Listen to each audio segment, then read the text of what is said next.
ще оставате неоценени. Ще ви саботират. Ще изпитвате неочаквани провали.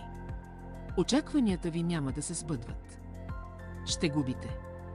Ще фалирате. Как да продължавате тогава? Как да се гордеете със себе си и със своята работа? Съветът, който Джон Удън дава на своите играчи, е: променете дефиницията на успеха.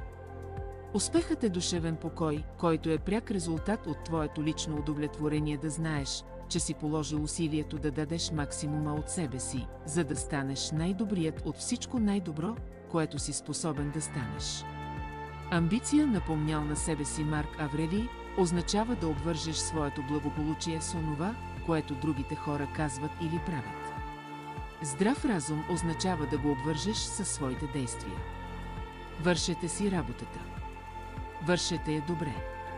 Прави каквото трябва, пък да става каквото ще или каквото Бог реши. Това е всичко, което ни е нужно като нагласа.